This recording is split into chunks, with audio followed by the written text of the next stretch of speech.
Muito bem, Jorge Santos. Eu, por acaso, tinha uma série de coisas relacionadas com isto com o e, crescimento.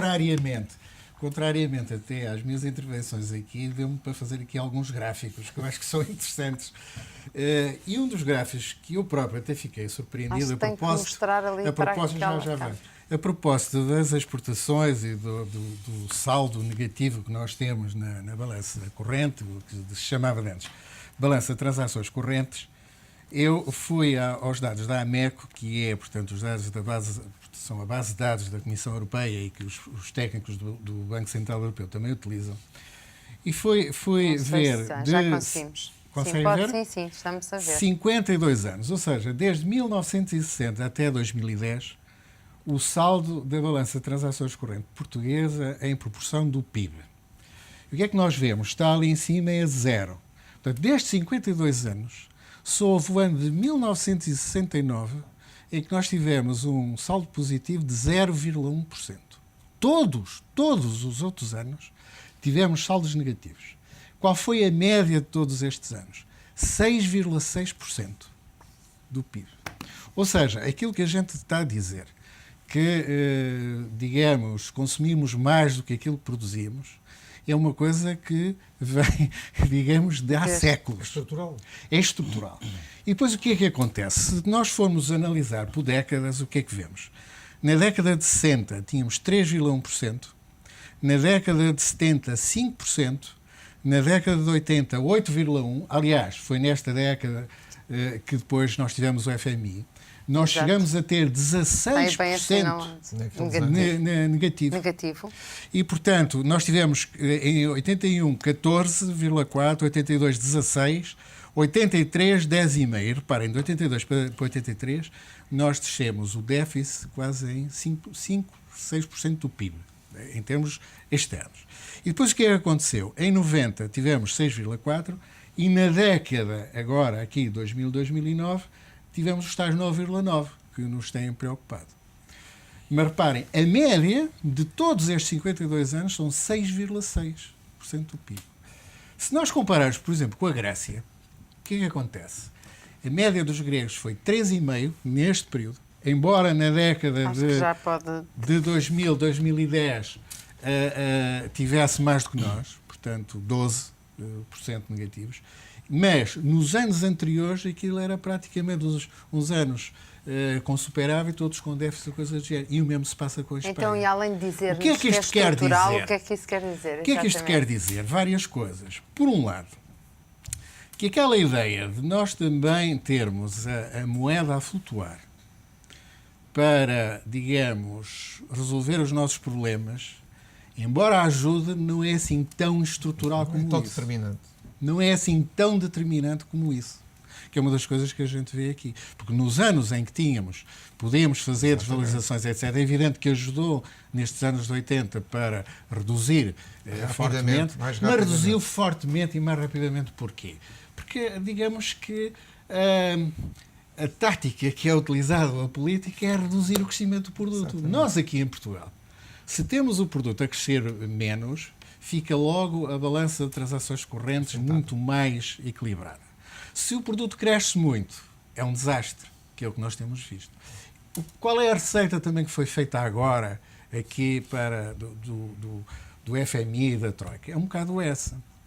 E está relacionado, agora vou ser um bocadinho provocador em relação à taxa social única. Há uns zunzuns, e como eu não estou ligado a nada, permito-me falar nos zunzuns, de que a taxa social única, que está lá referido, como sendo importante para aumentar a competitividade, etc., é evidente que uma medida desta a funcionar, e eu gostava depois de falar um bocadinho sobre isso, é uma medida que não tem efeitos imediatos. Quer dizer, é uma coisa, digamos, mais também estrutural, nomeadamente para ganhar competitividade, para aumentar as exportações e coisas do género.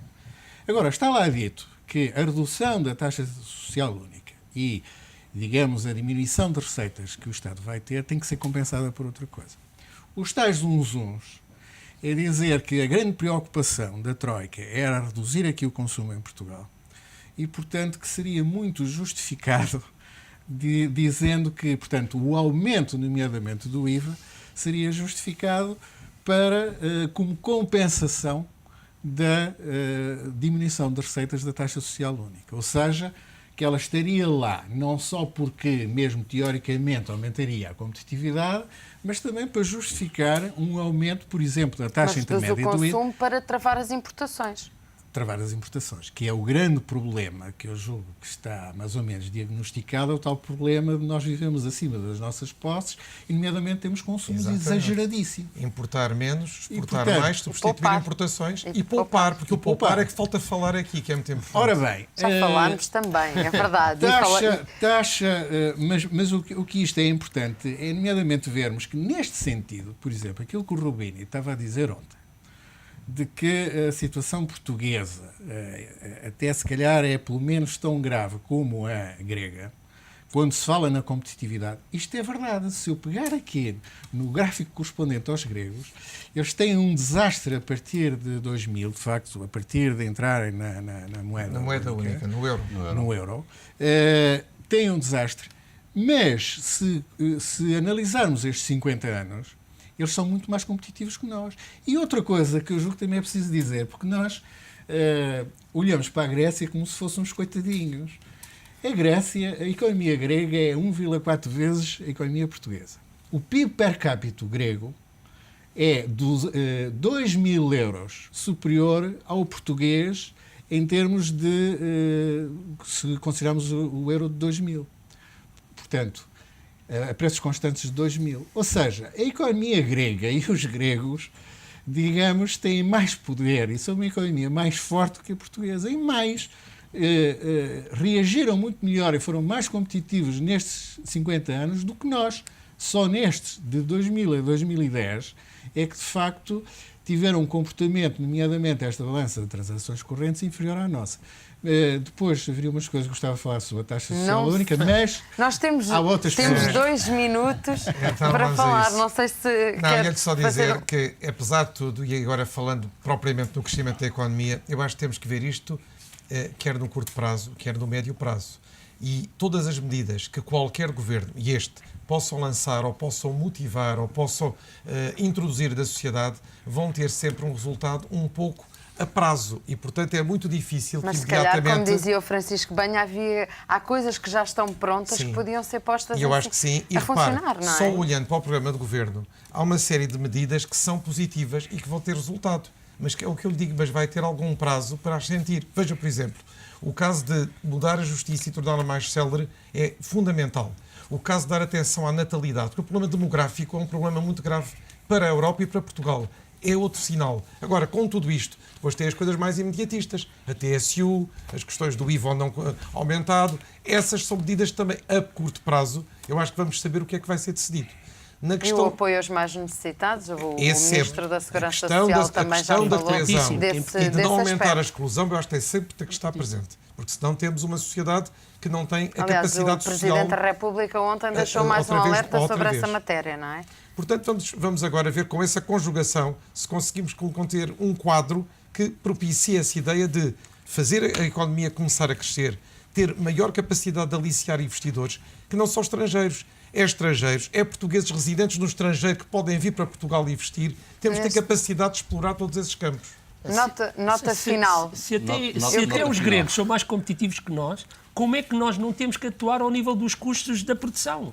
Não é possível. Quando nós sabemos que nós temos 348 mil empresas em Portugal, das quais só 34 mil é que exportam. Portanto, nós temos que criar todas as condições possíveis e impossíveis para, pelo menos, fazer com que aquelas empresas que existem se mantenham. Porque senão o emprego vai disparar brutalmente, o desemprego vai atingir 14%, os problemas sociais vão aí e, portanto, isto não tem nada a ver com a questão da taxa social única, na minha opinião, não tem nada a ver com a questão do IVA. Vamos poupar, vamos optimizar, vamos fazer as coisas de maneira melhor para não gastar recursos. Isso é que tem que ser. E vamos injetar dinheiro na economia ou pouco dinheiro que existe. O que eu proponho é que se faça um programa sobre os custos de trabalho, a taxa social única, porque eu pelo menos acho que gostava de referir aqui um certo número de pontos que julgo bastante importantes, também tendo em conta os dados.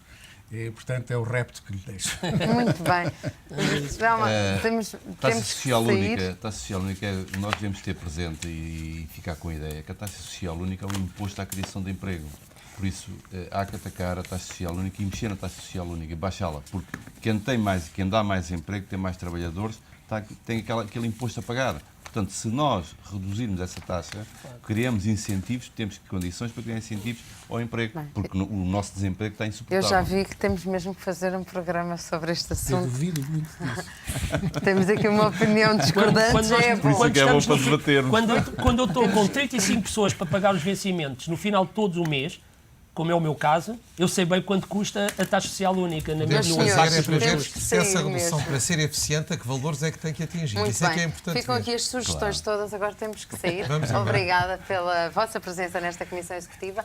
Ponto final na Comissão Executiva. Amanhã já sabe, voltamos à mesma hora, às 10. Até lá, fique com a ETV. Agora falar da taxa social.